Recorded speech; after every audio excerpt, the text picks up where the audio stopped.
जय श्री कृष्ण। वर्ष के 11वें चंद्रमास और 10वें सौर मास को माघ मास कहते हैं। इस महीने मघा नक्षत्र पूर्णिमा के पड़ने पर इसका नाम माघ पड़ा। माघ महीने का विशेष धार्मिक महत्व होता है।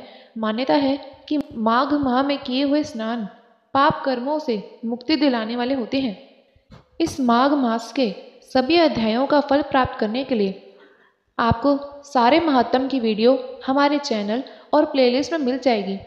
प्लेलिस्ट का लिंक कमेंट बॉक्स में उपलब्ध है। अपनी इच्छा अनुसार कमेंट बॉक्स में श्री हरि नारायण का जयकारा जरूर लगाएं। श्री गणेशाय नमः।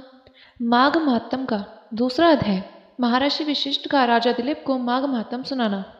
इतनी कथा कहकर श्री सूत जी कहने लगे, हे मुनियों, इस प्रकार महर्षि वैखानस के वचन सुनकर राजा दिलीप ने नम्रता पूर्वक निवेदन करते हुए कहा, हे महाप्रभु, मैं माघ स्नान के फल को और जीव हिंसा द्वारा होने वाले महापाप को नहीं जानता। आप विस्तार पूर्वक समझाने की अनुकंपा करें। राजा के ऐसे वचन सुनकर महर्षि वैखानस कहने लगे, हे राजन, अंधकार का विनाश करने वाले सूर्य भगवान का शीघ्र ही उदय होने वाला है। अतः मुझे इतना अवकाश नहीं कि मैं आपको माघ स्नान का धर्म विस्तार पूर्वक सुनाऊं। अतः तुम स्नान कर कर आओ और अपने कुल गुरु वशिष्ठ जी से जाकर विधि पूर्वक श्रवण करो। महर्षि वैखानस के वचन सुनकर राजा दिलीप ने अनुचरों सहित वापस जाकर उस सरोवर में स्नान किया और मरे हुए पशुओं को वहीं छोड़कर घोड़ों पर सवार होकर अपनी नगरी को चले गए। इसके पश्चात गुरु वशिष्ठ के पास जाकर हाथ जोड़कर दंडवत प्रणाम करते हुए कहा, हे गुरुदेव, आपसे मैं राजनीति और दंड नीति सुनकर आपके बताए हुए अनेक यज्ञ दान कर चुका हूँ और भगवान की आराधना कैसे करनी चाहिए इसके बारे में भी आपसे कुछ ज्ञात कर चुका हूँ, परंतु अब मैं आपसे माघ महात्म सुनना चाहता हूँ। इसलिए आप मुझे माघ महात्म सुनाने की कृपा करें और साथ ही यह बताने की कृपा करें कि माघ मास में स्नान किस विधि से किया जाता है। राजा के वचन सुनकर वशिष्ठ जी कहने लगे, हे राजन, आज तुमने सर्वोत्तम प्रश्न किया है। जो आदमी अनायास ही सब प्रकार के पाप तापों से छुटकारा पाकर इस लोक में सब तरह के सुखों को भोगता हुआ स्वर्ग में अनुपम सुख की इच्छा रखता है, उसे माघ स्नान माघ महात्म सुनना चाहिए, क्योंकि माघ स्नान करने वाला न केवल सुख का भागी और भूमिपति हो जाता है, अपितु मुक्त होने के बाद वह पृथ्वी पर जन्म ही नहीं धारण करता। हे राजन, दिव्य दृष्टि वाले महात्माओं ने ऐसा कहा है कि माघ मास में तप और दान के सहित स्नान करने वाले को अनंत फल की प्राप्ति होती है।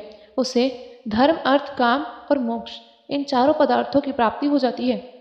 आदिति ने अन्न परित्याग पूर्वक 12 वर्ष तक माघ स्नान किया, जिसके फल स्वरूप 12 आदित्यों की प्राप्ति हुई और माघ स्नान से अरुंधति, सुभगा और दान सब कामनाओं के सहित ज्ञान का देने वाला है।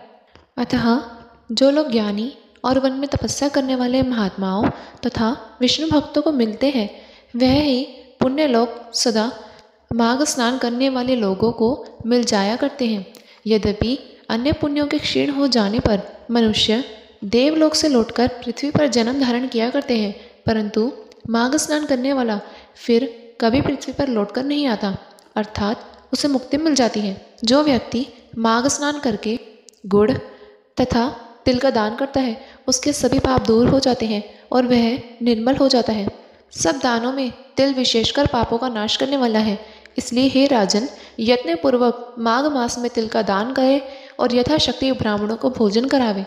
हे राजन, जो मनुष्य माघ मास में स्नान रूपी तप करते हुए उसे दान के बिना नहीं बिताते, वह अवश्य भक्ति और मुक्ति को प्राप्त कर लिया करते हैं, क्योंकि दान से स्वर्ग, दान से ही सुख और दान से ही यश की प्राप्ति होती है और दान से ही सभी प्रकार की पीड़ा तथा महापातक नष्ट हो जाते हैं। जय श्री कृष्ण।